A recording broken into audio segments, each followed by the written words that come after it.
The Trump legal team laid out its case during a bombshell press conference. The media reaction was exactly what you would think. Plus, we'll take a look at yet another political publication that got the 2020 election terribly wrong. All that and more. I'm Bobby Eberle. This is a 13-minute news hour. And God bless the United States of America.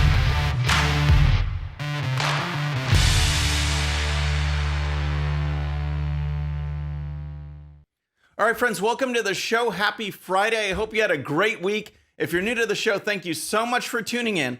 We're going to start with yesterday's bombshell press conference because the Kraken was certainly released. We're talking about Sidney Powell and Rudy Giuliani and Jenna Ellis. The Trump campaign legal team got a press conference and laid out the case of the voter fraud, the mass corruption on a scale that I've never seen before. I mean, this press conference was amazing, folks. I've never seen anything like it. And if this comes to pass, if all of this is true, we are talking about the biggest scandal in the history of our country, a scandal involving voter fraud so massive that it rocks our republic. We cannot have this and continue on as the United States of America because we give our power to the government, to people that we decide to elect. And if those elections are taken from us, if they are stolen from us, we cease to be a free country. That's what is at stake here, folks. And this is what they laid out. They laid out this case. And I want to start with Rudy Giuliani because he went through eyewitness accounts and evidence and laid out the narrative of what they see went on during election, leading up to it, and following. Here's Giuliani. And what emerged very quickly is there's not a singular voter fraud in one state. This pattern repeats itself in a number of states, almost exactly the same pattern, which to any experienced investigator, prosecutor, would suggest that there was a plan from a centralized place to execute these various acts of voter fraud, specifically focused on big cities. All right, so what they found is that they are not looking at isolated cases. What they saw was a pattern. They found patterns in the big cities in manipulating ballots and in the software used to count and change the votes that were coming in.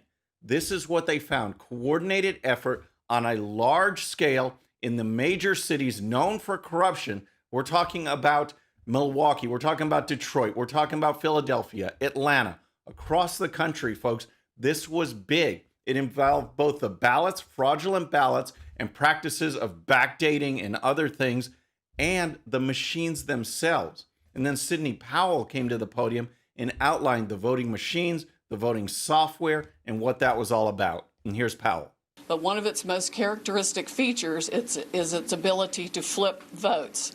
It can set and run an algorithm that probably ran all over the country to take a certain percentage of votes from President Trump and flip them to President Biden, which we might never have uncovered had the votes for President Trump not been so overwhelming in so many of these states that it broke the algorithm that had been plugged into the system. And that's what caused them to have to shut down in the states they shut down in. That's when they came in the back door with all the mail-in ballots. So the software can change votes. It can be programmed in. And that was part of the plan, according to these folks, that Biden would end up getting more votes than was actually calculated. President Trump would get less. And that was what was going on. The problem was, as she points out, that the votes for President Trump were so massive that then you had to have this notorious swing state shutdown where they said, oh my gosh, the code that we put in is not enough. We need to bring in more ballots. We need to scan more ballots. That's when the bogus ballots arrived. That's when Republican observers were shut out, and it all ties together. And here's Powell. Workers in each county were trained by Dominion, but there's no evidence of any monitoring otherwise. We have testimony of different workers admitting that they were trained how to dispose of Trump votes and add to Biden votes. The software has a feature pursuant to which you can drag and drop any number of batches of votes to the candidate of your choice or simply throw them away. So we have mathematical evidence in a number of states of massive quantities of Trump votes being trashed, just simply put in the trash like you would on your computer with any file, and Biden votes being injected. This is just stunning, folks, and it is scary. Benjamin Franklin said, "You have a republic if you can keep it." Well, if we don't have confidence in our elections, we can't keep it. We lose our republic. We lose our freedoms if votes can be manipulated and the left can step in and say, here are the leaders that we want. It does not matter what the people want. Then we lose. We are on the losing end. And that is why we have to pursue this. We have to push this to the courts and see what they say. Because if President Trump really did get more votes in more states to make a difference because of all this fraud, to make sure that he actually won re-election, then we need to pursue that. This cannot just be an academic exercise to point out that there was massive voter fraud and we need to correct it in the future. We need to make sure that this election was not stolen and the rightful person is the winner. That's what we need to do. In the time remaining, we need to make this case, folks, because our entire future of America is at stake. I can't stress that any more than that, because this is some serious allegations with hundreds and hundreds of eyewitness accounts, affidavits. The evidence is right there. They need to present it and make the case. So next, let's talk about the media reaction. But first, if you're new to the show or haven't subscribed yet, please subscribe. And when you do, please hit that bell so you'll be notified. We're now making our push for 150,000 members, and we can do it with your help. All right, so as you can imagine, all you had to do was look at the Q&A session of the press conference to know that the few media members that were packed in there were hostile. They weren't asking basic journalist questions. A lot of these witnesses, their names they allowed to be made public. Their affidavits are out there. I've read them. You could read them. Journalists could read them and interview these people, talk to these people, scrutinize them, see if things add up. They're not doing that at all. They are dismissing it out of hand, and that's a crime as far as real journalism in the United States of America. But the reaction throughout the day was just terrible. Here is MSNBC's Chuck Todd just mocking the press conference. And then last hour, Rudy Giuliani has been doing an SNL skit of sorts. He's technically the guy leading Trump's campaign's legal challenge efforts, and he's been, again, this has been a bonkers press conference. He told reporters without presenting any real evidence that there was a, quote, centralized plan to commit voter fraud. So the whole press conference with Jenna Ellis and Sidney Powell and Rudy Giuliani was centered on the evidence, the affidavits, the eyewitness accounts of what was going on. Eyewitnesses saying they were trained by Dominion workers on how to change votes. Eyewitnesses have attested to that under penalty of perjury. We have other eyewitnesses saying that they had to backdate ballots, that they were shut out of observing, on and on and on. Eyewitness accounts, and yet Chuck Todd and the others use this same tired line that there's no evidence. The whole press conference was about evidence. Well, guess what? Guess who else had a press conference yesterday? Joe Biden. And the media were just fawning over him, the same narrative as if he is king already. Here's a question from one of the reporters. And when you take a step back and you look at the way the president is handling this, his refusal to concede, what do you think is really going on here? In your view, Mr. President-elect, what do you think the president is doing? What are Americans witnessing here? Mr. President-elect, give me a break. This is so lame. Never a hard question at all. Most of them are just like this about Biden's feelings. What do you feel about this? How do you feel about what Trump is doing? Nothing real. How about asking him, what do you think about all of these affidavits that have been signed? What do you think about accusations of voter fraud? What do you think about the fact that Dominion voting machines and software from Smartmatic were complained about by Elizabeth Warren and Amy Klobuchar, not certified in Texas? These are problematic issues, folks. They should be asking the nominee, the top dog of the Democrats, these questions. Let's get his opinion. Let's see what he thinks. But nothing like that. And here's Biden. Let me choose my words here. I think they're witnessing incredible irresponsibility, incredibly damaging messages being sent to the rest of the world about how democracy functions. And I think it is, well,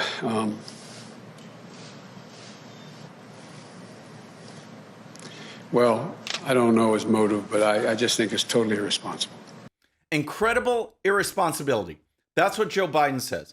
That's what he's saying. In the face of this incredible number of examples, affidavits, eyewitness accounts of voter fraud, he says it's incredibly irresponsible to investigate it. The media are saying it's irresponsible to investigate it. Let's just move along.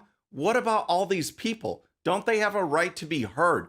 Shouldn't we investigate this as the freest country in the world whose freedom depends on confidence in our elections? That's what we have to do. I want to move on to the next segment, but first I'll leave you with this. These are the words of Hillary Clinton to Joe Biden during this election cycle. You know, Joe Biden should not concede under any circumstances because I think this is going to drag out, and eventually I do believe he will win if we don't give an inch. Yep, she said it. That's Hillary Clinton to Joe Biden. And now look what they're saying about President Trump. So next, I want to put into perspective the 2020 election results and go over some of the predictions for one esteemed publication.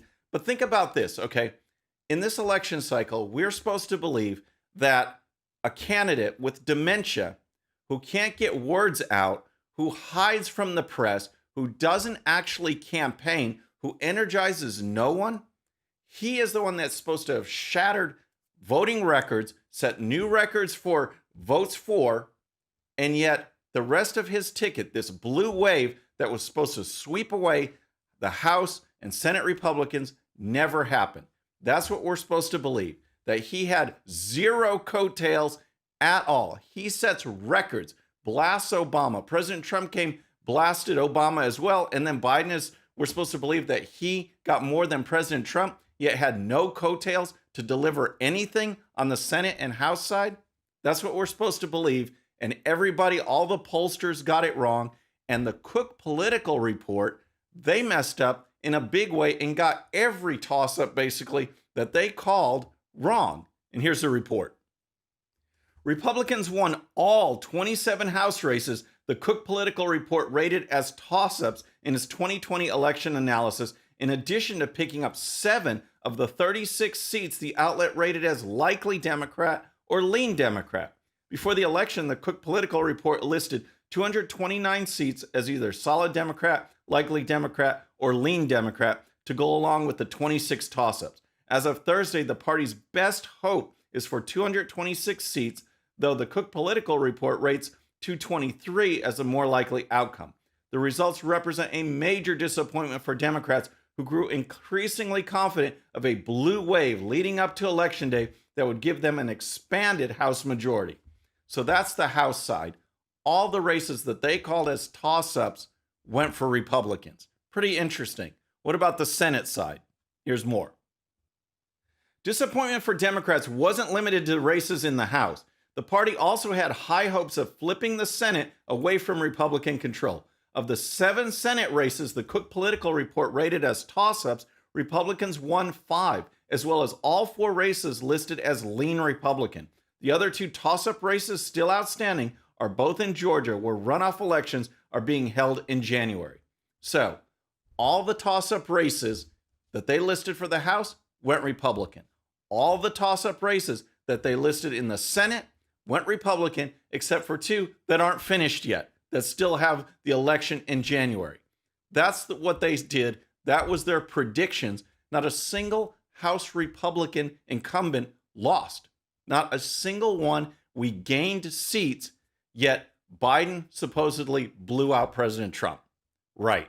So, with that in mind, with the blue wave that wasn't, we have to ask all these leftists, do you have a relaxed brain? I got what you call, a relaxed brain. All right, friends, there's so much to go over. We're going to bust through this because I know I ran long today. We're going to start with Ilhan Omar, who tried to one-up Senator Marco Rubio. Rubio was blasting far-left radical Raphael Warnock. He's the one who's running against Kelly Loeffler in one of these Georgia Senate races. He's supposedly a pastor, yet believes it's okay to kill a baby in the womb. he also came out and had said that you can't serve God and the military. So Rubio blasted him, and then Ilhan Omar got on and tried to one-up Rubio, and here's what she tweeted. Matthews 6:24. No one can serve two masters, for either he will hate the one and love the other, or he will be devoted to one and despise the other. You cannot serve God and the money. The lies and smears of the GOP have no boundaries, but this is a disgrace and shameful. First of all, it's Matthew, 2 T's and certainly no S, and that passage has nothing to do with serving God and the military. Omar has no idea what she's talking about. She can't even get the book right. So then there's AOC. Alexandria Ocasio-Cortez has this brilliant idea for fighting coronavirus, and here's what she tweeted. To get the virus under control, we need to pay people to stay home. Unreal. We need to pay them to stay home. Forget the United States of America. Forget personal choices. Forget working and providing for your own family. Nope. We want everyone to stay home because we know this is not about controlling the virus. It's about controlling people. And that's what the left wants. And so finally, then, I got to give you this clip from Kristen Fisher over at Fox News, because she showed that even Fox News can join the left-wing narrative that was all over the place following the Release the Kraken press conference yesterday. Here's Fisher. Well, that was certainly a colorful news conference from Rudy Giuliani, but it was light on facts. So much of what he said was simply not true or has already been thrown out in court. And, Giuliani, he opened by making this really bold and baseless claim. Bold and baseless claims? Who is this person? She sounds like an opinion commentator. Go investigate. The whole press conference was about evidence, was about eyewitnesses. Go do some actual investigation, some interviews, and come back and give us that report. Folks, it's just outrageous. But that's our show for today. I hope you enjoyed it. Next show, Monday, our 13-minute news hour. Same time, same channel. Until then, please subscribe. And when you do, please hit that bell. And we'll see you next time. I'm Bobby Eberly. This is the 13-minute news hour.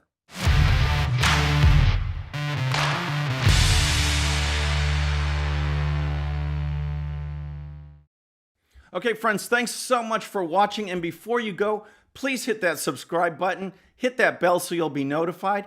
And here's a special video just for you so you can watch even more of the 13-minute news hour. And don't forget to check out GOPUSA.com for the best in conservative news and commentary. We'll see you next time.